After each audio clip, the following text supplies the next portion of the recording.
Dear students, MJ vocational higher secondary സ്കൂളിൻ്റെ online learning പ്രോഗ്രാമിലേക്ക് ഏവർക്കും സ്വാഗതം. കഴിഞ്ഞ ക്ലാസ്സുകളിൽ സബ്ഷെൽ ഇലക്ട്രോൺ വിന്യാസം, അതായത് സബ്ഷെൽ ഇലക്ട്രോണിക് കോൺഫിഗറേഷനെ പറ്റിയാണ് നമ്മൾ ചർച്ച ചെയ്തത്. വിവിധ സബ്ഷെല്ലുകളിൽ ഇലക്ട്രോണുകളെ അറേഞ്ച് ചെയ്യുന്ന രീതിയായിരുന്നു സബ്ഷെൽ ഇലക്ട്രോൺ വിന്യാസം. ഇന്ന് നമ്മൾ സബ്ഷെൽ ഇലക്ട്രോൺ വിന്യാസം അഥവാ സബ്ഷെൽ ഇലക്ട്രോണിക് കോൺഫിഗറേഷൻ എങ്ങനെ ചുരുക്കി എഴുതാം എന്നതാണ് ഡിസ്കസ് ചെയ്യാൻ പോകുന്നത്.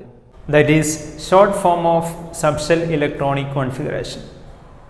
സബ്ഷെൽ ഇലക്ട്രോണിക് കോൺഫിഗറേഷൻ ചുരുക്കി എഴുതുന്നത് നോബിൾ ഗ്യാസ് എലമെൻറ്റ്സ് ഉപയോഗിച്ചിട്ടാണ്, അതായത് അലസവാതകങ്ങൾ ഉപയോഗിച്ചിട്ടാണ് സബ്ഷെൽ ഇലക്ട്രോൺ വിന്യാസം ചുരുക്കി എഴുതുന്നത്.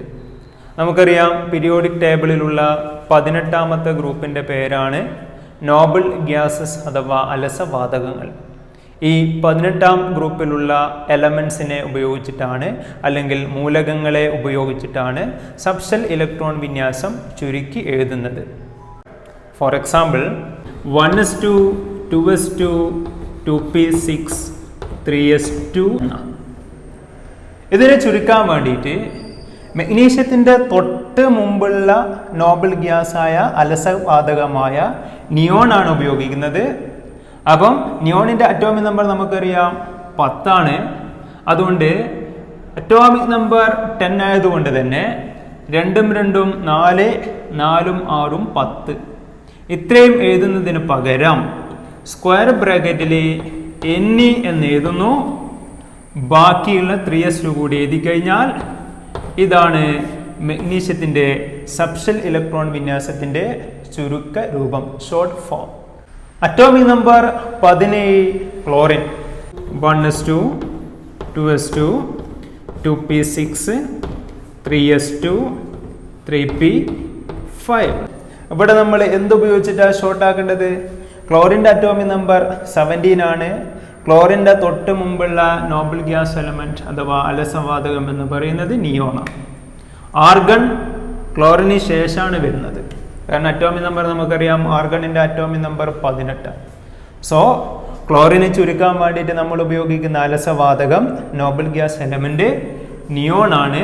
അതുകൊണ്ട് 1s2, 2s2, 2p6 എന്നതിന് പകരം, ഇത്രയും എഴുതുന്നതിന് പകരം, അതായത് 2ഉം 2ഉം 4, 4ഉം 6ഉം 10, നിയോണിൻ്റെ അറ്റോമിക് നമ്പറായ 10 വരെ എഴുതുന്നതിന് പകരം സ്ക്വയർ ബ്രാക്കറ്റിൽ Ne എന്ന് എഴുതുന്നു. ബാക്കിയുള്ള 3s2, 3p5. അപ്പോൾ ഇതാണ് എന്ത്? ക്ലോറിൻ്റെ സബ്ഷെൽ ഇലക്ട്രോൺ വിന്യാസത്തിൻ്റെ short form. Next example atomic number 20 calcium. കാൽസ്യത്തിൻ്റെ സബ്ഷെൽ ഇലക്ട്രോൺ വിന്യാസത്തിൻ്റെ ചുരുക്ക രൂപം എങ്ങനെയെന്ന് നോക്കാം. ആദ്യം നമ്മൾ കാൽസ്യത്തിൻ്റെ സാധാരണ രീതിയിലുള്ള സബ്ഷെൽ ഇലക്ട്രോൺ വിന്യാസം എഴുതുന്നു. അപ്പോൾ എങ്ങനെ വരും? 1s2, 2s2, 2p6, 3s2, 3p6, 4s2. 20 ഇലക്ട്രോണുകളെ fill ചെയ്ത് കഴിഞ്ഞു. ഇനി നിങ്ങൾ വേണ്ടത് കാൽസ്യം അറ്റോമിക് നമ്പർ 20 ആണ്. കാൽസ്യത്തിൻ്റെ തൊട്ട് മുമ്പുള്ള നോബിൾ ഗ്യാസ് എലമെൻ്റ് ഏതാണെന്ന് നോക്കാം, അലസവാതകം ഏതാണെന്ന് നോക്കാം. കാൽസ്യത്തിൻ്റെ തൊട്ട് മുമ്പുള്ള നോബിൾ ഗ്യാസ് എലമെൻ്റ് എന്ന് പറയുന്നത് അറ്റോമിക് നമ്പർ 18 ആയ ആർഗണാണ്. അതുകൊണ്ട് കാൽസ്യത്തിനെ ഷോർട്ടാക്കുന്നത്, ചുരുക്കുന്നത് അറ്റോമിക് നമ്പർ 18 ആയ ആർഗൺ ഉപയോഗിച്ചിട്ടാണ്. ഒരിക്കലും കാൽസ്യത്തെ നിയോൺ ഉപയോഗിച്ചിട്ട് ചുരുക്കാൻ പാടില്ല. സോ നമുക്കിവിടെ ആർഗൺ ഉപയോഗിച്ചിട്ടൊന്ന് ചുരുക്കാം.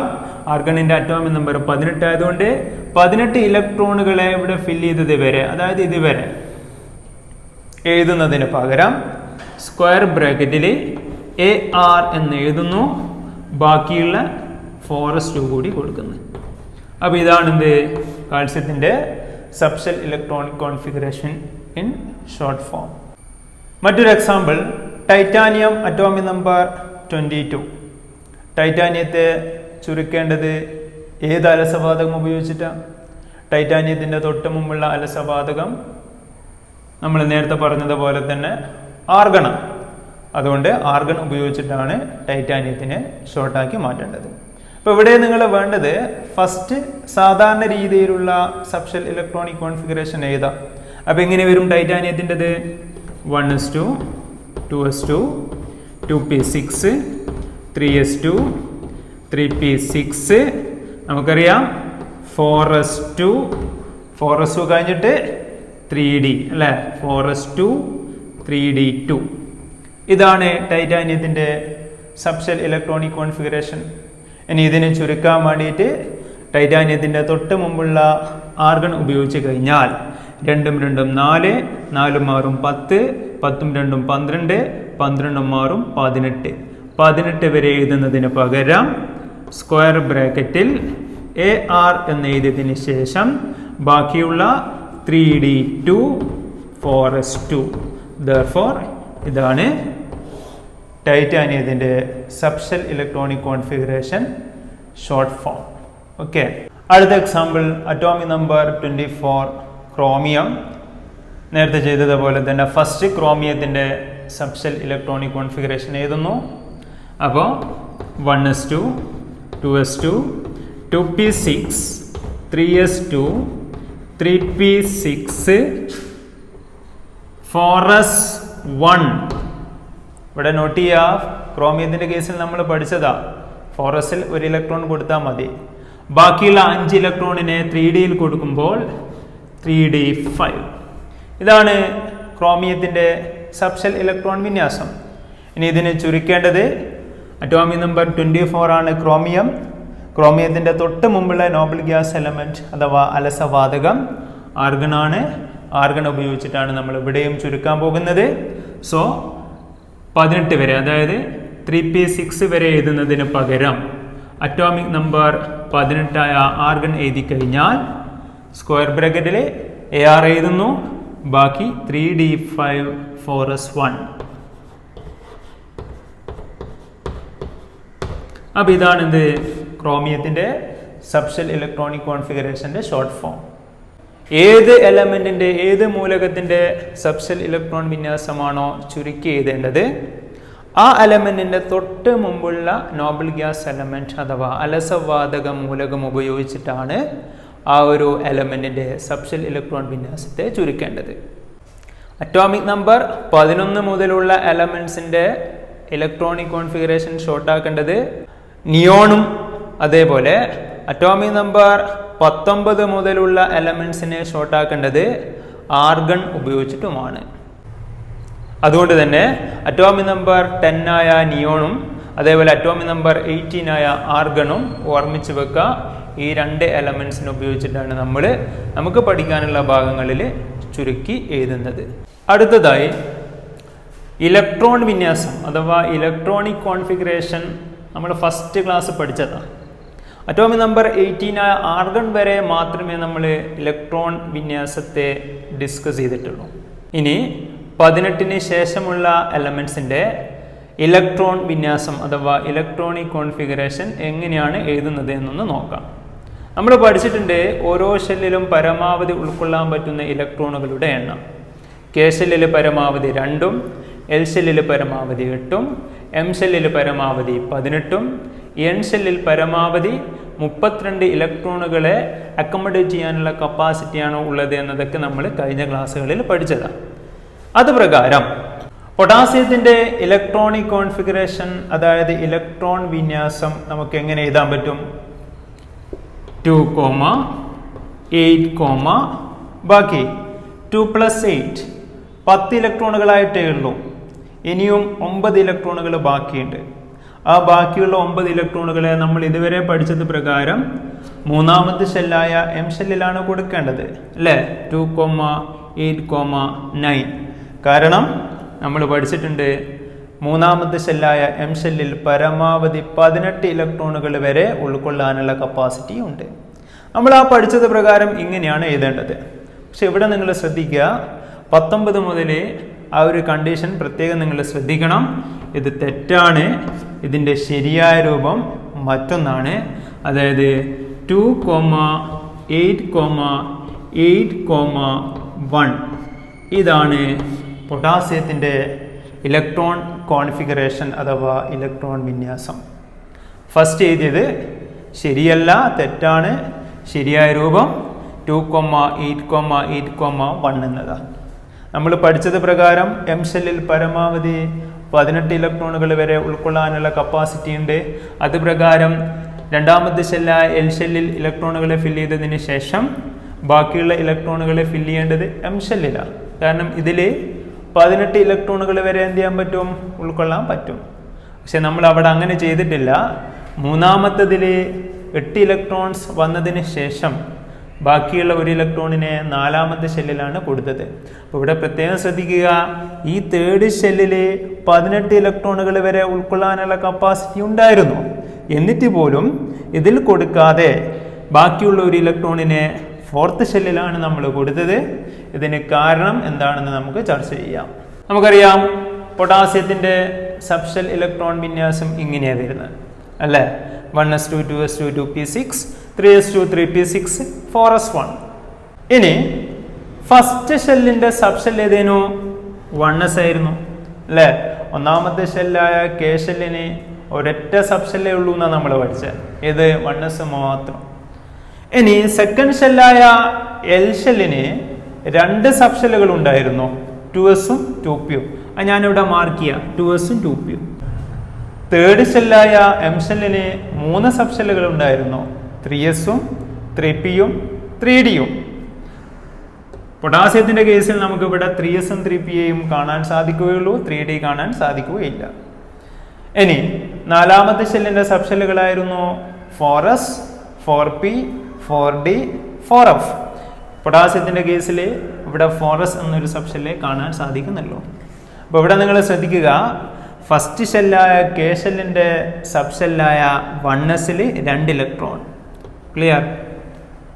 സെക്കൻഡ് ഷെല്ലായ എൽ ഷെല്ലിന്റെ സബ്ഷെല്ലുകൾ ഇവിടെ 2s-ഉം 2p-യും ആണുള്ളത്. 2s-ൽ 2-ഉം 2p-ൽ 6-ഉം 2 + 6 8 ഇലക്ട്രോൺസ്, ക്ലിയർ. തേർഡ് ഷെല്ലായ എം ഷെല്ലിന്റെ സബ്ഷെല്ലുകൾ 3s-ഉം 3p-യും 3d-യുമാണ്. ഇവിടെ ഇപ്പം 3s-ഉം 3p-യേ ഉള്ളൂ. 3s-ൽ 2-ഉം 3p-ൽ 6-ഉം 2 + 6 8, ക്ലിയർ. ഫോർത്ത് ഷെല്ലായ എൻ ഷെല്ലിന്റെ സബ്ഷെല്ലുകളായിരുന്നു 4s 4p 4d 4f. പൊട്ടാസ്യത്തിന്റെ കേസിൽ 4s മാത്രമേ കാണുന്നുള്ളൂ. ആ 4s-ൽ 1 ഇലക്ട്രോൺ.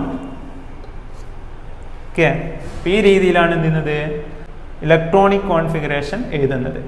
അതുകൊണ്ട് പ്രത്യേകം ശ്രദ്ധിക്കുക, ഇലക്ട്രോണിക് കോൺഫിഗറേഷൻ എഴുതാൻ പറഞ്ഞാൽ അഥവാ ഇലക്ട്രോൺ വിന്യാസം എഴുതാൻ പറഞ്ഞാൽ അറ്റോമിക് നമ്പർ 19 മുതൽ തെറ്റാതിരിക്കാൻ വേണ്ടിയിട്ട് ആദ്യം നിങ്ങൾ എന്ത് ചെയ്യുക, സബ്ഷെൽ ഇലക്ട്രോൺ വിന്യാസം എഴുതാം. അതായത് സബ്ഷെൽ ഇലക്ട്രോണിക് കോൺഫിഗറേഷൻ എഴുതാം. സോ പൊട്ടാസ്യത്തിന്റെ ഇലക്ട്രോണിക് കോൺഫിഗറേഷൻ വരുന്നത് 2,8,8,1 എന്നതാണ്. ഈ ഒരു കേസ് പൊട്ടാസ്യത്തിന്റെ കേസിൽ കറക്റ്റ് അല്ല, തെറ്റായ രൂപമാണ്. അപ്പം പ്രത്യേകം നോട്ട് ചെയ്യുക ഈ ഒരു കാര്യം. Scandium atomic number 21. നേരത്തെ ചെയ്തതുപോലെ തന്നെ സ്കാൻഡിയത്തിന്റെ സബ്ഷെൽ ഇലക്ട്രോൺ വിന്യാസം എഴുതുന്നു. നമുക്കറിയാം ഇതാണ് സ്കാൻഡിയത്തിന്റെ സബ്ഷെൽ ഇലക്ട്രോണിക് കോൺഫിഗറേഷൻ. അതിനുശേഷം ഓരോ ഷെല്ലിന്റെയും സബ്ഷെല്ലുകൾ മാർക്ക് ചെയ്യുക. ഫസ്റ്റ് ഷെല്ലിന്റെ സബ്ഷെല്ലായിരുന്നു 1s. 1s-ൽ എത്ര ഇലക്ട്രോൺസ് ഉണ്ട്? 2 ഇലക്ട്രോൺസ്. ദെർഫോർ 2, സെക്കൻഡ് ഷെല്ലായ എൽ ഷെല്ലിന്റെ സബ്ഷെല്ലുകളായിരുന്നു 2s-ഉം 2p-യും. മാർക്ക് ചെയ്യാം, 2s-ഉം 2p-യും. 2s-ലും 2p-യിലും കൂടി 2 + 6 8 ഇലക്ട്രോൺസ് ആണുള്ളത്. ദെർഫോർ 2,8. തേർഡ് ഷെല്ലിന്റെ സബ്ഷെല്ലുകളാണ് 3s 3p 3d, ക്ലിയർ അല്ലേ? ഈ 3 സബ്ഷെല്ലുകളിലും കൂടി എത്ര ഇലക്ട്രോൺസ് ഉണ്ട്? 2 + 6 8, 8 + 1 9 ഇലക്ട്രോൺസ്. Therefore 2,8,9. ഫോർത്ത് ഷെല്ലിന്റെ സബ്ഷെല്ലായിട്ട് ഇവിടെ 4s മാത്രമേ ഉള്ളൂ. 4s-ൽ എത്ര ഇലക്ട്രോൺസ് ഉണ്ട്? 2 ഇലക്ട്രോൺസ്. Therefore 2. അതുകൊണ്ട് സ്കാൻഡിയത്തിന്റെ ഇലക്ട്രോൺ വിന്യാസം അഥവാ ഇലക്ട്രോണിക് കോൺഫിഗറേഷൻ വരുന്നത് 2,8,9,2. ഫസ്റ്റ് ക്ലാസ്സിൽ നമ്മൾ പഠിച്ചത് പ്രകാരം എം ഷെല്ലിൽ 18 ഇലക്ട്രോൺസ് വരെ ഉൾക്കൊള്ളാനുള്ള കപ്പാസിറ്റി ഉണ്ടായിരുന്നു. അത് പ്രകാരം 2,8,11 വരേണ്ടത് അല്ലേ? 9 + 2 11 ഇലക്ട്രോൺസിന് ഇവിടെ കൊടുക്കണം. പക്ഷെ ഇവിടെ നമ്മൾ അങ്ങനെ ചെയ്തിട്ടില്ല. മറ്റൊരു രൂപത്തിലാണ് ചെയ്തിരിക്കുന്നത് 2,8,9,2. അപ്പം ഈ രീതിയിൽ വരാനുള്ള കാരണം പ്രത്യേകം ഓർമ്മിച്ച് വെക്കുക. അറ്റോമിക് നമ്പർ 19 മുതൽ നിങ്ങളോട് ഇലക്ട്രോണിക് കോൺഫിഗറേഷൻ അഥവാ ഇലക്ട്രോൺ വിന്യാസം ചോദിച്ചു കഴിഞ്ഞാൽ ആദ്യം എന്ത് ചെയ്യുക, സബ്ഷെൽ ഇലക്ട്രോണിക് കോൺഫിഗറേഷൻ എഴുതാം.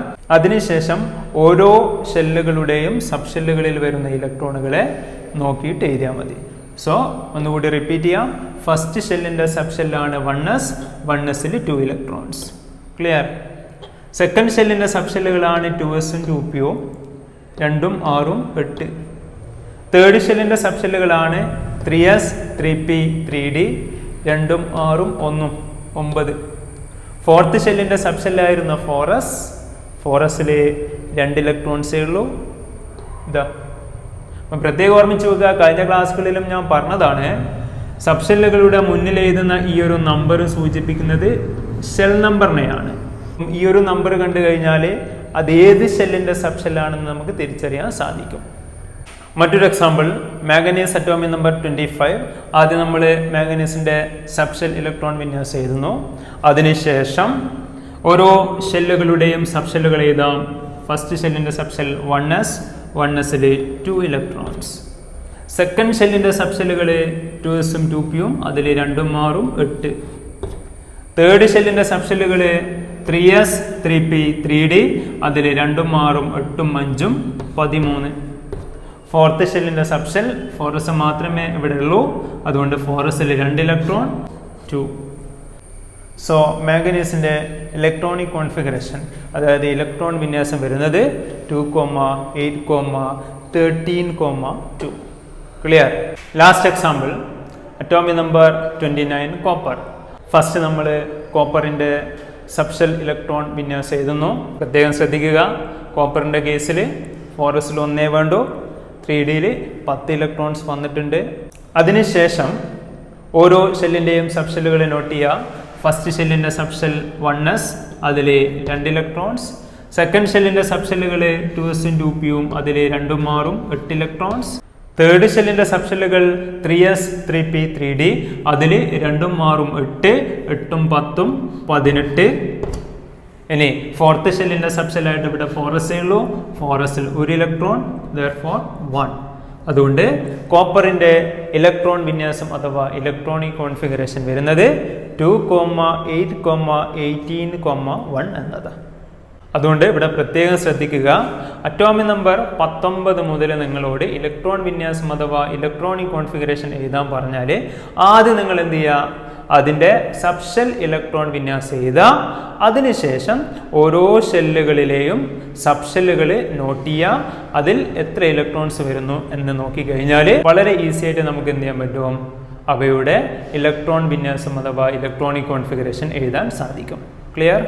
ഇനി നമുക്ക് പഠിക്കാനുള്ളത് പീരിയോഡിക് ടേബിളുമായി ബന്ധപ്പെട്ട ചില കാര്യങ്ങളാണ്. പീരിയോഡിക് ടേബിളിൽ 18 ഗ്രൂപ്പുകളും 7 പീരിയഡുകളും ഉണ്ടെന്ന് കഴിഞ്ഞ വർഷം നിങ്ങൾ പഠിച്ചതാണ്. ഓരോ ഗ്രൂപ്പുകൾക്കും പേരും നിങ്ങൾ കൊടുത്തിട്ടുണ്ട്. ഒന്നാമത്തെ ഗ്രൂപ്പിന് പറയുന്ന പേരായിരുന്നു ആൽക്കലി മെറ്റൽസ് അഥവാ ആൽക്കലി ലോഹങ്ങൾ. സെക്കൻഡ് ഗ്രൂപ്പിനെ ആൽക്കലൈൻ എർത്ത് മെറ്റൽസ് അഥവാ ആൽക്കലൈൻ എർത്ത് ലോഹങ്ങൾ. 3 മുതൽ 12 വരെ ഗ്രൂപ്പുകളിൽ കാണപ്പെടുന്ന എലമെൻസിനെ സംക്രമണ മൂലകങ്ങൾ അഥവാ ട്രാൻസിഷൻ എലമെൻറ്റ്സ് എന്നും 13ാമത്തെ ഗ്രൂപ്പിനെ ബോറോൺ ഫാമിലി അഥവാ ബോറോൺ കുടുംബം എന്നും 14ാമത്തെ ഗ്രൂപ്പിനെ കാർബൺ ഫാമിലി അഥവാ കാർബൺ കുടുംബം എന്നും 15ാമത്തെ ഗ്രൂപ്പിനെ നൈട്രജൻ ഫാമിലി, 16ാമത്തെ ഗ്രൂപ്പിനെ ഓക്സിജൻ ഫാമിലി എന്നും 17th ഗ്രൂപ്പിനെ ഹാലജൻസ് അഥവാ ഹാലജനുകൾ എന്നും 18ാമത്തെ ഗ്രൂപ്പിനെ നോബൽ ഗ്യാസസ് അതായത് അലസ വാതകങ്ങൾ അല്ലെങ്കിൽ ഉത്കൃഷ്ടവാതകങ്ങൾ എന്നാണ് നമ്മൾ പേര് വിളിച്ചത്. ഈ പീരിയോഡിക് ടേബിളിനെ വിവിധ ഗ്രൂപ്പുകളും വിവിധ പീരിയഡുകളുമാക്കി തരംതിരിച്ചതുപോലെ പീരിയോഡിക് ടേബിളിനെ 4 ബ്ലോക്കുകളായിട്ട് ഡിവൈഡ് ചെയ്യുന്നു. S block, P block, D block and F block. First and second groups are called S block elements. ഒന്നാമത്തെയും രണ്ടാമത്തെയും ഗ്രൂപ്പിലുള്ള മൂലകങ്ങളെ വിളിക്കുന്ന പേരാണ് എസ് ബ്ലോക്ക് എലമെന്റ്സ്. 13 മുതൽ 18 വരെയുള്ള ഗ്രൂപ്പുകളിൽ കാണപ്പെടുന്ന എലമെന്റ്സിനെ, മൂലകങ്ങളെ പി ബ്ലോക്ക് മൂലകങ്ങളെന്നും പി ബ്ലോക്ക് എലമെന്റ്സ് എന്നും 3 മുതൽ 12 വരെ ഗ്രൂപ്പുകളിൽ കാണപ്പെടുന്ന എലമെന്റ്സിനെ ഡി ബ്ലോക്ക് മൂലകങ്ങൾ അഥവാ ഡി ബ്ലോക്ക് എലമെന്റ്സ് എന്നും പറയുന്നു. ഇനി പീരിയോഡിക് ടേബിളിന്റെ ഏറ്റവും അടിഭാഗത്തായിട്ട് കഴിഞ്ഞ വർഷം നമ്മൾ പഠിച്ചിട്ടുണ്ട് ലാന്തനോയിഡുകളും ആക്റ്റിനോയിഡുകളും അല്ലേ? Lanthanoids and ആക്റ്റിനോയിഡ്സ്. 14 ലാന്തനോയിഡ്സും ഉണ്ട്, 14 ആക്റ്റിനോയിഡ്സും ഉണ്ട്. ഇതിനെ വിളിക്കുന്ന പേരാണ് എഫ് ബ്ലോക്ക് എലമെന്റ്സ്. ഇനി വിവിധ ബ്ലോക്കുകളായി തരംതിരിച്ചിരിക്കുന്നതിൻ്റെ അടിസ്ഥാനം എന്താണെന്ന് നോക്കാം. ഇവിടെ 3 മൂലകങ്ങളുടെ സബ്ഷെൽ ഇലക്ട്രോൺ വിന്യാസം ഞാൻ എഴുതിയിട്ടുണ്ട്. Beryllium, sodium, calcium.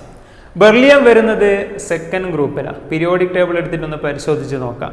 ബെർലിയം വരുന്നത് സെക്കൻഡ് ഗ്രൂപ്പിലാണ്, സോഡിയം വരുന്നത് ഫസ്റ്റ് ഗ്രൂപ്പിലാണ്, കാൽസ്യം വരുന്നത് സെക്കൻഡ് ഗ്രൂപ്പിലാണ്. ഇനി നിങ്ങൾ ശ്രദ്ധിക്കേണ്ട കാര്യം, 3 എലമെന്റ്സിൻ്റെയും കേസിൽ സബ്ഷെൽ ഇലക്ട്രോൺ വിന്യാസം എഴുതുമ്പോൾ അവസാനം ഏത് സബ്ഷെല്ലാണ് വരുന്നത് നോക്കൂ. ബെർലിയത്തിൻ്റെ കേസിൽ അവസാനം എസ് ആ വന്നത് 2s അല്ലേ? സോഡിയത്തിൻ്റെ കേസിലും അവസാനം എസ് ആ വന്നത് 3s. കാൽസ്യത്തിൻ്റെ കേസിൽ അവസാനം വന്നിരിക്കുന്നത് എസ് ആ 4s അല്ലേ? ഇങ്ങനെ അവസാന ഇലക്ട്രോൺ പൂരണം നടന്നിരിക്കുന്നത്, അതായത് ലാസ്റ്റ് ഇലക്ട്രോൺ എൻ്റർ ചെയ്തിരിക്കുന്നത് എസ് സബ്ഷെല്ലിലാണെങ്കിൽ അത്തരം എലമെന്റ്സിനെ വിളിക്കുന്ന പേരാണ് എസ് ബ്ലോക്ക് എലമെന്റ്സ്. അതുകൊണ്ട് തന്നെ ഒന്നാമത്തെ ഗ്രൂപ്പിലെയും രണ്ടാമത്തെ ഗ്രൂപ്പിലെയും ഏത് എലമെന്റിന്റെ സബ്ഷെൽ ഇലക്ട്രോൺ വിന്യാസം എഴുതി കഴിഞ്ഞാലും, സബ്ഷെൽ ഇലക്ട്രോണിക് കോൺഫിഗറേഷൻ എഴുതി കഴിഞ്ഞാലും അവസാനം വരുക എസ് ആ വരുക. അതുകൊണ്ട് തന്നെ ഗ്രൂപ്പ് 1ലെയും ഗ്രൂപ്പ് 2ലെയും മൂലകങ്ങളെ എലമെന്റ്സിനെ വിളിക്കുന്ന പേരാണ് എസ് ബ്ലോക്ക് എലമെന്റ്സ് അഥവാ എസ് ബ്ലോക്ക് മൂലകങ്ങൾ. അപ്പൊ എന്താ എസ് ബ്ലോക്ക് മൂലകങ്ങൾ?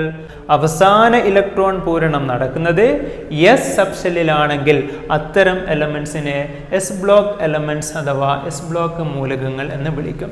The elements in which the last electron enter into S subshell, that is called S block elements. Clear? വേറെ 3 എലമെന്റ്സിന്റെ കേസ് നോക്കാം. Nitrogen, aluminium, chlorine. ഈ 3 കേസിലും നിങ്ങൾക്ക് ശ്രദ്ധിച്ചാൽ കാണാൻ പറ്റും അവസാനം ഇലക്ട്രോൺ വന്നിരിക്കുന്നത് പി സബ്ഷെല്ലിലാണ്. ഇങ്ങനെ അവസാന ഇലക്ട്രോൺ പൂരണം നടക്കുന്നത് പി സബ്ഷെല്ലിലാണെങ്കിൽ, അതായത് ലാസ്റ്റ് ഇലക്ട്രോൺ എൻ്റർ ചെയ്യുന്നത് പി സബ്ഷെല്ലിലാണെങ്കിൽ ഇത്തരം എലമെന്റ്സിനെ വിളിക്കുന്ന പേരാണ് പി ബ്ലോക്ക് എലമെന്റ്സ്. പീരിയോഡിക് ടേബിളിൽ 13 മുതൽ 18 വരെയുള്ള ഗ്രൂപ്പുകളിലുള്ള ഏത് എലമെന്റ് എടുത്തു കഴിഞ്ഞാലും, ഏത് മൂലകം എടുത്തു കഴിഞ്ഞാലും അവസാനത്തെ ഇലക്ട്രോൺ വരുക പി സബ്ഷെല്ലിലായിരിക്കും. Therefore, group 13 to 18 are called P block elements. 13 മുതൽ 18 വരെയുള്ള ഗ്രൂപ്പുകളിലുള്ള മൂലകങ്ങളെ വിളിക്കുന്ന പേരാണ് പി ബ്ലോക്ക് മൂലകങ്ങൾ. അപ്പൊ എന്താ P block elements? The elements in which the last electron enter into P subshell. Clear? ഇനി ഡി ബ്ലോക്ക് എലമെന്റ്സ്. എന്തുകൊണ്ടാണ് ഗ്രൂപ്പ് 3 മുതൽ 12 വരെയുള്ള എലമെന്റ്സിനെ ഡി ബ്ലോക്ക് എലമെന്റ്സ് അല്ലെങ്കിൽ ഡി ബ്ലോക്ക് മൂലകങ്ങൾ എന്ന് വിളിക്കാൻ കാരണം? ഞാൻ 2 ഡി ബ്ലോക്ക് എലമെന്റ്സിനെ ഞാൻ ബോർഡിൽ എഴുതിയിട്ടുണ്ട്. ഇവിടെ ശ്രദ്ധിച്ചാൽ നിങ്ങൾക്ക് കാണാൻ സാധിക്കും അവസാനത്തെ ഇലക്ട്രോൺ പൂരണം നടക്കുന്നത്, അതായത് ലാസ്റ്റ് ഇലക്ട്രോൺ എൻ്റർ ചെയ്യുന്നത് ഡി സബ്ഷെല്ലിലാണ്. ഓക്കെ, എസ് ബ്ലോക്കിന്റെയും പി ബ്ലോക്കിന്റെയും കേസിൽ നമ്മൾ പഠിച്ചു. എസ് ബ്ലോക്കിന്റെ കേസിൽ അവസാനത്തെ ഇലക്ട്രോൺ എൻ്റർ ചെയ്യുന്നത് എസ് സബ്ഷെല്ലിലാണ്. പി ബ്ലോക്ക് എലമെന്റ്സിന്റെ കേസിൽ അവസാന ഇലക്ട്രോൺ പൂരണം നടക്കുന്നത് പി സബ്ഷെല്ലിലാണ്. അതേപോലെ ഡി ബ്ലോക്ക് എലമെന്റ്സിന്റെ കേസിൽ ലാസ്റ്റ് ഇലക്ട്രോൺ എൻ്റർ ചെയ്യുന്നത്, പ്രവേശിക്കുന്നത് ഡി സബ്ഷെല്ലിലായിരിക്കും. പീരിയോഡിക് ടേബിളിലെ 3ാമത്തെ ഗ്രൂപ്പ് മുതൽ 12ാമത്തെ ഗ്രൂപ്പ് വരെയുള്ള ഏത് എലമെന്റിനെ എടുത്തു കഴിഞ്ഞാലും, ഏത് മൂലകത്തെ എടുത്തു കഴിഞ്ഞാലും അവയുടെ സബ്ഷെൽ ഇലക്ട്രോൺ വിന്യാസം എഴുതി കഴിഞ്ഞാൽ അവസാനത്തെ ഇലക്ട്രോൺ, ലാസ്റ്റ് ഇലക്ട്രോൺ എൻ്റർ ചെയ്യുന്നത് D സബ്ഷെല്ലിലായിരിക്കും. Therefore, group 3 to 12 are called D block elements. Clear? ഇവിടെ പ്രത്യേകം ശ്രദ്ധിക്കുക, കഴിഞ്ഞ ക്ലാസ്സുകളിൽ നമ്മൾ പഠിച്ചിട്ടുണ്ട് ഈ ഒരു ഓർഡറിലാണ് ഇലക്ട്രോൺസിനെ ഫില്ല് ചെയ്യുന്നതെങ്കിലും, അതായത് ആദ്യം 4sൽ ഇലക്ട്രോണിനെ ഫില്ല് ചെയ്തതിന് ശേഷമാണ് 3Dയിൽ ഇലക്ട്രോൺസിനെ ഫില്ല് ചെയ്യുന്നതെങ്കിലും എഴുതുന്ന സമയത്ത് എന്ത് ചെയ്യണം, മാറ്റി എഴുതണം. 3p കഴിഞ്ഞിട്ട് 3D എഴുതുന്നു, അതിനുശേഷം 4s എഴുതുക. ഇവിടെ ഞാൻ ആ രീതിയിൽ എഴുതിയിട്ടില്ല. അവസാനത്തെ ഇലക്ട്രോൺ പ്രവേശിച്ചത് ഡി സബ്ഷെല്ലിലാണ് എന്ന് മനസ്സിലാക്കാൻ വേണ്ടിയിട്ടാണ് ഞാനിവിടെ മാറ്റി എഴുതാതിരുന്നത്. പ്രത്യേകം ശ്രദ്ധിക്കുക, സബ്ഷെൽ ഇലക്ട്രോൺ വിന്യാസം എഴുതുമ്പോൾ നിങ്ങൾ എന്ത് ചെയ്യണം, ആദ്യം 3D എഴുതിയിട്ട് പിന്നീട് 4s എഴുതണം. എന്നിരുന്നാലും അവസാനം ഇവിടെ ഇലക്ട്രോൺ ഫില്ല് ചെയ്തിരിക്കുന്നത് ഡി സബ്ഷെല്ലിലാണ്. അതുകൊണ്ട് തന്നെ ഇവയെ ഡി ബ്ലോക്ക് എലമെന്റ്സ് എന്നാണ് പേര് വിളിക്കുക. ഇനി അടുത്തതായി എഫ് ബ്ലോക്ക് എലമെന്റ്സ് ആണ്. ഇതുവരെ നമ്മൾ പറഞ്ഞത് പ്രകാരം എഫ് ബ്ലോക്ക് എലമെന്റ്സിന് അഥവാ ലാന്തനോയിഡ്സിനും ആക്ടിനോയിഡ്സിനും ആ ഒരു പേര് വരാൻ കാരണം എന്താണെന്ന് ഇപ്പോൾ തന്നെ നിങ്ങൾക്ക് മനസ്സിലായി കാണും. എഫ് ബ്ലോക്ക് എലമെന്റ്സിന്റെ കേസിൽ അവസാന ഇലക്ട്രോൺ പൂരണം നടക്കുന്നത്, ലാസ്റ്റ് ഇലക്ട്രോൺ എൻ്റർ ചെയ്യുന്നത് എഫ് സബ്ഷെല്ലിലായിരിക്കും. അതുകൊണ്ടാണ് ലാന്തനോയിഡ്സിനെയും ആക്ടിനോയിഡ്സിനെയും എഫ് ബ്ലോക്ക് മൂലകങ്ങൾ അല്ലെങ്കിൽ എഫ് ബ്ലോക്ക് എലമെന്റ്സ് എന്ന് പേര് വിളിക്കാൻ കാരണം. നമുക്ക് എഫ് ബ്ലോക്ക് എലമെന്റ്സിന്റെ സബ്ഷെൽ ഇലക്ട്രോണിക് കോൺഫിഗറേഷൻ അല്ലെങ്കിൽ സബ്ഷെൽ ഇലക്ട്രോൺ വിന്യാസം എഴുതുന്നത് പഠിക്കാനില്ല. അറ്റോമിക് നമ്പർ 30 വരെ മാത്രമേ നമുക്ക് പഠിക്കാനുള്ളൂ. നിങ്ങൾ കാര്യം മനസ്സിലാക്കി വെക്കുക, ലാന്തനോയിഡ്സിന്റെയും ആക്ടിനോയിഡ്സിന്റെയും കേസിൽ ലാസ്റ്റ് ഇലക്ട്രോൺ എൻ്റർ ചെയ്യുന്നത് എഫ് സബ്ഷെല്ലിലായിരിക്കും. അതുകൊണ്ടാണ് ലാന്തനോയിഡ്സിനെയും ആക്ടിനോയിഡ്സിനെയും എഫ് ബ്ലോക്ക് എലമെന്റ്സ് എന്ന് പേര് വിളിക്കാൻ കാരണം. ഓക്കെ, ഇനി നമുക്ക് പഠിക്കാനുള്ളത്, ഒരു എലമെന്റ് തന്നു കഴിഞ്ഞാൽ അഥവാ ഒരു മൂലകം തന്നു കഴിഞ്ഞാൽ ആ എലമെന്റ് പീരിയോഡിക് ടേബിളിൽ ഏത് ബ്ലോക്കിൽ കാണപ്പെടുന്നു, ഏത് ഗ്രൂപ്പിൽ കാണപ്പെടുന്നു, ഏത് പീരിയഡിൽ കാണപ്പെടുന്നു എന്ന് നോക്കാം. Example, atomic number 21 scandium. സ്കാൻഡിയത്തിന്റെ പൊസിഷൻ പീരിയോഡിക് ടേബിളിൽ എവിടെയാണെന്ന് നോക്കാം. സ്കാൻഡിയത്തിന്റെ സബ്ഷെൽ ഇലക്ട്രോണിക് കോൺഫിഗറേഷൻ ആണ് ഇത്. നിങ്ങൾ നോക്കേണ്ടത്, ഒരാറ്റത്തിന്റെ സബ്ഷെൽ ഇലക്ട്രോണിക് കോൺഫിഗറേഷൻ എഴുതിയതിന് ശേഷം അതിൽ ഡി സബ്ഷെൽ ഉണ്ടോ ഇല്ലയോ എന്ന് നോക്കാം. നമുക്കറിയാം സ്കാൻഡിയത്തിന്റെ കേസിൽ ഡി വരുന്നുണ്ടല്ലോ, ഡി സബ്ഷെൽ ഉണ്ടല്ലോ, 3D ഉണ്ടല്ലോ. ഒരു എലമെന്റിന്റെ സബ്ഷെൽ ഇലക്ട്രോൺ വിന്യാസത്തിൽ ഡി സബ്ഷെൽ ഉണ്ടെങ്കിൽ അത് ഡി ബ്ലോക്ക് എലമെന്റ് ആയിരിക്കും, ഡി ബ്ലോക്ക് മൂലകമായിരിക്കും. പീരിയോഡിക് ടേബിളിൽ ഡി ബ്ലോക്കിലായിരിക്കും ആ എലമെന്റ് കാണപ്പെടുന്നത്. ഇനി മറ്റൊരു എക്സാമ്പിൾ നോക്കാം. Sodium atomic number 11. സോഡിയത്തിന്റെ സബ്ഷെൽ ഇലക്ട്രോൺ വിന്യാസം എഴുതാം. 1s2 2s2 2p6 3s1. ഈ സബ്ഷെൽ ഇലക്ട്രോൺ വിന്യാസത്തിൽ ഡി സബ്ഷെൽ ഉണ്ടോ? ഇല്ല. ഡി സബ്ഷെൽ ഇല്ലാത്തത് കൊണ്ട് തന്നെ സോഡിയം ഡി ബ്ലോക്ക് എലമെന്റ് അല്ല, ഡി ബ്ലോക്ക് മൂലകമല്ല. റെഡി? ഇനി ഡി ബ്ലോക്ക് മൂലകമല്ലെങ്കിൽ അടുത്തതായി നിങ്ങൾ പരിശോധിക്കേണ്ടത് ലാസ്റ്റ് സബ്ഷെൽ ഏതാ നോക്കുക. ഇതിലെ സോഡിയത്തിന്റെ കേസിൽ അവസാനം ഏതാ സബ്ഷെല്ല്? S subshell. അതുകൊണ്ട് തന്നെ സോഡിയം എസ് ബ്ലോക്ക് എലമെന്റ് ആണ്, എസ് ബ്ലോക്ക് മൂലകമാണ്. ക്ലിയർ? ഇനി മറ്റൊരു എക്സാമ്പിൾ നോക്കാം. Oxygen atomic number 8. ഓക്സിജന്റെ സബ്ഷെൽ ഇലക്ട്രോണിക് വിന്യാസം എഴുതുന്നു. 1s2 2s2 2p4. ഓക്കെ, നേരത്തെ ചെയ്തതുപോലെ തന്നെ ഈ ഒരു സബ്ഷെൽ ഇലക്ട്രോണിക് കോൺഫിഗറേഷനിൽ ഡി സബ്ഷെൽ ഉണ്ടോ ഇല്ലയോ നോക്കാം. ഡി സബ്ഷെൽ ഇല്ലാലോ. ഡി സബ്ഷെൽ ഇല്ലാത്തത് കൊണ്ട് തന്നെ ഓക്സിജൻ ഡി ബ്ലോക്ക് മൂലകമല്ല, ഡി ബ്ലോക്ക് എലമെന്റ് അല്ല. ഇനി നിങ്ങൾ എന്താ നോക്കേണ്ടത്? ഡി സബ്ഷെൽ ഇല്ല എങ്കിൽ പിന്നെ എന്താ നോക്കേണ്ടത്? അവസാനം ഏതാ സബ്ഷെൽ നോക്കുക. അവസാനം ഏതാ? പി സബ്ഷെൽ ആണ്. അതുകൊണ്ട് തന്നെ ഓക്സിജൻ പി ബ്ലോക്ക് മൂലകമാണ്. അപ്പൊ എങ്ങനെയാണ് ഒരു എലമെന്റ് തന്നു കഴിഞ്ഞാൽ അല്ലെങ്കിൽ ഒരു മൂലകം തന്നു കഴിഞ്ഞാൽ ആ എലമെന്റ് ഏത് ബ്ലോക്കിലാണെന്ന് കണ്ടുപിടിക്കുക? ഫസ്റ്റ് നിങ്ങൾ ആ ഒരു എലമെന്റിന്റെ സബ്ഷെൽ ഇലക്ട്രോൺ വിന്യാസം എഴുതുന്നു. ആ സബ്ഷെൽ ഇലക്ട്രോൺ വിന്യാസത്തിൽ ഡി സബ്ഷെൽ ഉണ്ടെങ്കിൽ അത് ഡി ബ്ലോക്ക് മൂലകമായിരിക്കും. ഇനി ഡി ഇല്ല എങ്കിൽ അവസാനം ഏത് സബ്ഷെല്ലാണോ വരുന്നത് അതായിരിക്കും ബ്ലോക്ക്. അവസാനം എസ് ആണെങ്കിൽ എസ് ബ്ലോക്ക് ആയിരിക്കും, അവസാനം പി ആണെങ്കിൽ പി ബ്ലോക്ക് ആയിരിക്കും. ഓർമ്മിച്ചു വെച്ചോ, സബ്ഷെൽ ഇലക്ട്രോണിക് കോൺഫിഗറേഷനിൽ ഡി സബ്ഷെൽ ഉണ്ടെങ്കിൽ അത് ഡി ബ്ലോക്ക് ആയിരിക്കും. ക്ലിയർ? ഇനി ബ്ലോക്ക് കിട്ടിക്കഴിഞ്ഞാൽ അടുത്തത് നമ്മൾ പരിശോധിക്കുന്നത് ഏത് ഗ്രൂപ്പിൽ ഉൾപ്പെടുന്നു എന്ന. ഓർമ്മിച്ചു വെക്കുക, ഡി ബ്ലോക്ക് മൂലകമാണെങ്കിൽ ഗ്രൂപ്പ് കണ്ടുപിടിക്കുന്ന രീതി അവസാനത്തെ ഡിയിലെയും എസിലെയും ഇലക്ട്രോൺസിന്റെ എണ്ണം എത്രയാ നോക്കുക. അവസാനത്തെ ഡിയിൽ 1 ഇലക്ട്രോൺ ഉണ്ട്, എസിൽ 2 ഇലക്ട്രോൺ ഉണ്ട്. 1, 2, 3 അതായിരിക്കും ഗ്രൂപ്പ്. അതായത് സ്കാൻഡിയം എന്ന് പറയുന്ന എലമെന്റ് തേർഡ് ഗ്രൂപ്പിലാണ്, മൂന്നാമത്തെ ഗ്രൂപ്പിലാണ്. ഓക്കെ, അപ്പോൾ ഡി ബ്ലോക്ക് മൂലകമാണെങ്കിൽ അവസാനത്തെ ഡിയിലെയും എസിലെയും ഇലക്ട്രോണുകളുടെ ആകെ എണ്ണമായിരിക്കും ഗ്രൂപ്പ് നമ്പർ. ഇനി എസ് ബ്ലോക്ക് മൂലകമാണെങ്കിലോ, for example sodium S block മൂലകമാണ്. എസ് ബ്ലോക്ക് മൂലകമാണെങ്കിലോ ഗ്രൂപ്പ് എങ്ങനെയാ മനസ്സിലാക്കുക? അവസാനത്തെ എസിൽ എത്ര ഇലക്ട്രോൺ ആണോ ഉള്ളത് അതായിരിക്കും ഗ്രൂപ്പ്. ഓക്കെ, സോഡിയത്തിന്റെ സബ്ഷെൽ ഇലക്ട്രോണിക് കോൺഫിഗറേഷനിൽ അവസാനത്തെ എസിൽ ഒരു ഇലക്ട്രോണാണ്. അതുകൊണ്ട് തന്നെ ഗ്രൂപ്പ് 1 സോഡിയം ഫസ്റ്റ് ഗ്രൂപ്പിലാണ് കാണപ്പെടുന്നത്. ഇനി ഓക്സിജന്റെ കേസിലോ, ഓക്സിജൻ പി ബ്ലോക്ക് ആണ്. പി ബ്ലോക്ക് മൂലകമാണെങ്കിൽ അവസാനത്തെ പി സബ്ഷെല്ലിൽ എത്ര ഇലക്ട്രോൺ ആണോ ഉള്ളത് അതിന്റെ കൂടെ 12 കൂട്ടുക. ഫോർ എക്സാമ്പിൾ ഓക്സിജന്റെ കേസിൽ അവസാനത്തെ പിയിൽ 4 ഇലക്ട്രോൺസ് ഉണ്ട്. 4 + 12 = 16. ഓക്സിജൻ 16ാമത്തെ ഗ്രൂപ്പിലാണ്. ഓക്കെ, അപ്പൊ എങ്ങനെയാ ഗ്രൂപ്പ് കണ്ടുപിടിച്ച്? ആദ്യം ബ്ലോക്ക് കണ്ടുപിടിക്കുന്നു. ഡി ബ്ലോക്ക് മൂലകമാണെങ്കിൽ അവസാനത്തെ ഡിയിലെയും എസിലെയും ഇലക്ട്രോണുകളുടെ ആകെ എണ്ണമായിരിക്കും ഗ്രൂപ്പ്. എസ് ബ്ലോക്ക് മൂലകമാണെങ്കിൽ അവസാനത്തെ എസ് സബ്ഷെല്ലിൽ എത്ര ഇലക്ട്രോണുകളാണ് ഉള്ളത് അതായിരിക്കും ഗ്രൂപ്പ്. പി ബ്ലോക്ക് എലമെന്റ് ആണെങ്കിൽ അവസാനത്തെ പി സബ്ഷെല്ലിൽ എത്ര ഇലക്ട്രോൺ ആണ് ഉള്ളത് അതിൻ്റെ കൂടെ 12 കൂട്ടിയാൽ ഗ്രൂപ്പ് ലഭിക്കും. ഇനി നമുക്ക് പരിശോധിക്കേണ്ടത് പീരിയോഡിക് ടേബിളിൽ ഏത് പീരിയഡിൽ കാണപ്പെടുന്നു എന്ന്. അതിനുവേണ്ടി നിങ്ങൾ സബ്ഷെൽ ഇലക്ട്രോൺ വിന്യാസത്തിൽ ഏറ്റവും ഹയസ്റ്റ് ഷെൽ നമ്പർ ഏതാ നോക്കുക, ഏറ്റവും വലിയ ഷെൽ നമ്പർ ഏതാ നോക്കുക. സ്കാൻഡിയത്തിന്റെ കേസിൽ നമ്മൾ പഠിച്ചതാണ് സബ്ഷെൽ ഇലക്ട്രോൺ വിന്യാസത്തിൽ ഫസ്റ്റ് എഴുതുന്ന ഈ ഒരു നമ്പർ സൂചിപ്പിക്കുന്നത് ഷെൽ നമ്പറിനെയാണ് അല്ലേ.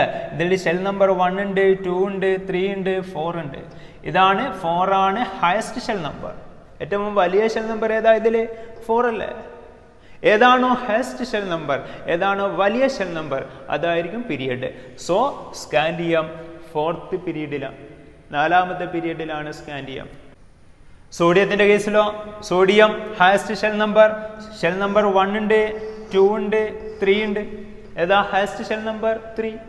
3 അല്ലേ വലിയ ഷെൽ നമ്പർ. അതുകൊണ്ട് സോഡിയം 3ാമത്തെ പീരീഡിലാണ്. ഇനി ഓക്സിജനോ, ഓക്സിജന്റെ ഷെൽ നമ്പർ 1 ഉണ്ട്, 2 ഉണ്ട്. ഇതിലേതാ ഹയസ്റ്റ് ഷെൽ നമ്പർ, വലിയ ഷെൽ നമ്പർ ഏതാ? 2. അതുകൊണ്ട് തന്നെ ഓക്സിജന്റെ പീരീഡ് 2 കൂടുതൽ ഉദാഹരണങ്ങൾ നോക്കാം. First one potassium. പൊട്ടാസ്യത്തിന്റെ അറ്റോമിക് നമ്പർ 19 ആണ്. പൊട്ടാസ്യത്തിന്റെ സബ്ഷെൽ ഇലക്ട്രോണിക് കോൺഫിഗറേഷൻ ആണിത്. ഫസ്റ്റ് നമ്മൾ എന്താ നോക്കുന്നത്? ഫസ്റ്റ് ബ്ലോക്കാണ് പരിശോധിക്കുന്നത്. ഈ സബ്ഷെൽ ഇലക്ട്രോൺ വിന്യാസത്തിൽ ഡി സബ്ഷെൽ ഉണ്ടോ ഇല്ലയോ നോക്കിയോ. ഡി സബ്ഷെൽ ഇല്ല. അതുകൊണ്ട് തന്നെ പൊട്ടാസ്യം ഡി ബ്ലോക്ക് മൂലകമല്ല, ഡി ബ്ലോക്ക് എലമെന്റ് അല്ല. ഡി സബ്ഷെൽ ഇല്ല എങ്കിൽ പിന്നെ നമ്മൾ എന്താ ചെക്ക് ചെയ്യേണ്ടത്? അവസാനം ഏതാണോ സബ്ഷെൽ. ഓക്കെ, പൊട്ടാസ്യത്തിന്റെ കേസിൽ അവസാനം ഏത് സബ്ഷെല്ലാ വന്നത്? എസ് സബ്ഷെൽ അല്ലേ. അതുകൊണ്ട് എസ് ബ്ലോക്ക് എലമെന്റ് ആണ്. പൊട്ടാസ്യം എസ് ബ്ലോക്ക് മൂലകമാണ്. എസ് ബ്ലോക്ക് ആണെങ്കിൽ എങ്ങനെയായിരുന്നു ഗ്രൂപ്പ് കണ്ടുപിടിച്ചത്? അവസാനത്തെ എസിൽ എത്ര ഇലക്ട്രോൺ ആണ് ഉള്ളത് അതായിരിക്കും ഗ്രൂപ്പ്. അവസാനത്തെ എസിൽ ഒരു ഇലക്ട്രോൺ ആണ്. അതുകൊണ്ട് തന്നെ പൊട്ടാസ്യം ഫസ്റ്റ് ഗ്രൂപ്പിലാണ്.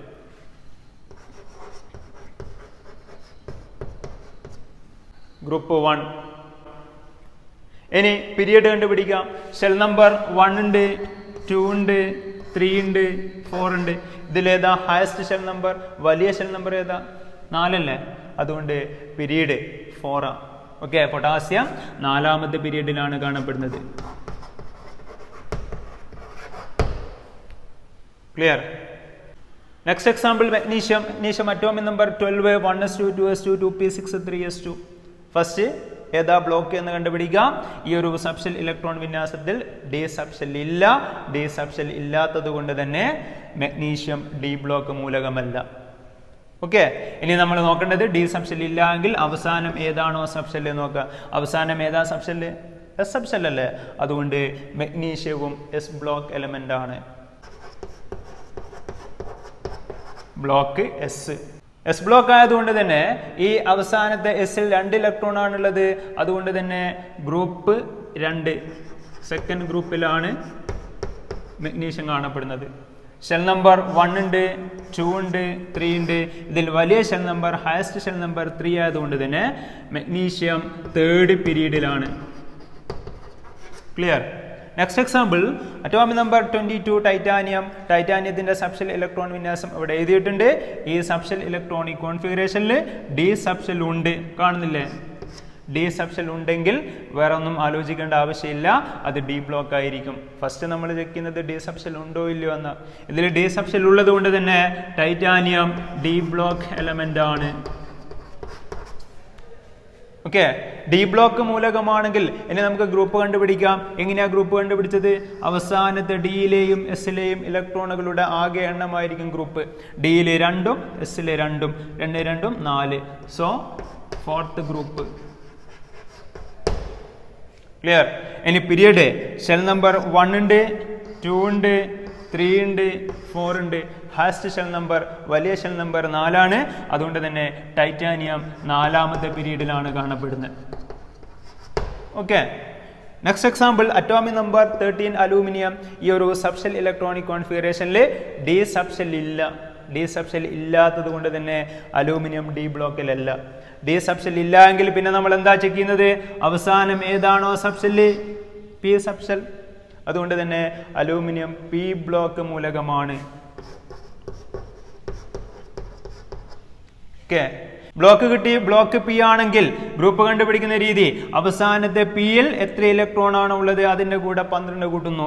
അവസാനത്തെ പിയിൽ ഒരു ഇലക്ട്രോൺ 1 + 12 = 13. അലൂമിനിയം 13ാമത്തെ ഗ്രൂപ്പിലാണ് കാണപ്പെടുന്നത്. ഓക്കെ, 13th ഗ്രൂപ്പിലാണ് അലൂമിനിയം കാണപ്പെടുന്നത്. ഇനി ഷെൽ നമ്പർ 1 ഉണ്ട്, 2 ഉണ്ട്, 3 ഉണ്ട്. ഹാസ്റ്റ് ഷെൽ നമ്പർ വലിയ ഷെൽ നമ്പർ 3 ആയതുകൊണ്ട് തന്നെ അലൂമിനിയം 3rd പീരീഡിലാണ്. ഓക്കെ, 3ാമത്തെ പീരീഡിലാണ് അലൂമിനിയം കാണപ്പെടുന്നത്. Last example atomic number 10 neon. Subshell electron വിന്യാസം ഇവിടെ കാണാം. സബ്ഷെൽ ഇലക്ട്രോൺ വിന്യാസത്തിൽ ഡി സബ്ഷെൽ ഇല്ല. ഡി സബ്ഷെൽ ഇല്ലാത്തത് കൊണ്ട് തന്നെ നിയോൺ ഡി ബ്ലോക്ക് മൂലകമല്ല. ഡി സബ്ഷെൽ ഇല്ല എങ്കിൽ പിന്നെ ലാസ്റ്റ് ഏതാണോ സബ്ഷെല്, പി സബ്ഷെൽ. അതുകൊണ്ട് തന്നെ ബ്ലോക്ക് ഏതാ? P block. Okay, neon P block മൂലകമാണ്. ബ്ലോക്ക് കിട്ടിക്കഴിഞ്ഞാൽ നെക്സ്റ്റ് ഗ്രൂപ്പ്, അവസാനത്തെ പിയിൽ എത്ര ഇലക്ട്രോൺ ആണ് ഉള്ളത് അതിന്റെ കൂടെ 12 കൂട്ടുന്നു. അവസാനത്തെ പിയിൽ 6 ഇലക്ട്രോൺ, 6ഉം 12ഉം 18. ഗ്രൂപ്പ് 18ലാണ് നിയോൺ കാണപ്പെടുന്നത്. ഓക്കെ, ഇനി പീരിയഡ് കണ്ടുപിടിക്കുന്ന രീതി, ഷെൽ നമ്പർ 1 ഉണ്ട്, 2 ഉണ്ട്. ഹാസ്റ്റ് ഷെൽ നമ്പർ 2 ആണ്, വലിയ ഷെൽ നമ്പർ 2 ആണ്. അതുകൊണ്ട് തന്നെ നിയോൺ 2nd പീരീഡിലാണ് കാണപ്പെടുന്നത്. ഓക്കെ, ഇങ്ങനെയാണ് ബ്ലോക്കും ഗ്രൂപ്പും പീരീഡും കണ്ടുപിടിക്കുന്ന രീതി. അപ്പോൾ ഫസ്റ്റ് നമ്മൾ ചെക്ക് ചെയ്യുന്നത് ഏത് ബ്ലോക്കിലാണ്. സബ്ഷെൽ ഇലക്ട്രോണിക് കോൺഫിഗറേഷൻ എഴുതി നോക്കാം. ആ സബ്ഷെൽ ഇലക്ട്രോണിക് കോൺഫിഗറേഷനിൽ ഡി സബ്ഷെൽ ഉണ്ടെങ്കിൽ അത് ഡി ബ്ലോക്ക് മൂലകമായിരിക്കും. ഇനി ഡി സബ്ഷെൽ ഇല്ലെങ്കിലോ അവസാനത്തെ സബ്ഷെൽ ഏതാ നോക്കാം. അവസാനം എസ് ആണെങ്കിൽ എസ് ബ്ലോക്ക്, അവസാനം പി ആണെങ്കിൽ പി ബ്ലോക്ക്. ഇനി ഗ്രൂപ്പ് കണ്ടുപിടിക്കുന്ന രീതി, ഡി ബ്ലോക്ക് ആണെങ്കിൽ അവസാനത്തെ ഡിയിലെയും എസിലെയും ഇലക്ട്രോണുകളുടെ ആകെ എണ്ണമായിരിക്കും ഗ്രൂപ്പ്. എസ് ബ്ലോക്ക് മൂലകമാണെങ്കിൽ അവസാനത്തെ എസിൽ എത്ര ഇലക്ട്രോൺ ആണോ ഉള്ളത് അതായിരിക്കും ഗ്രൂപ്പ്.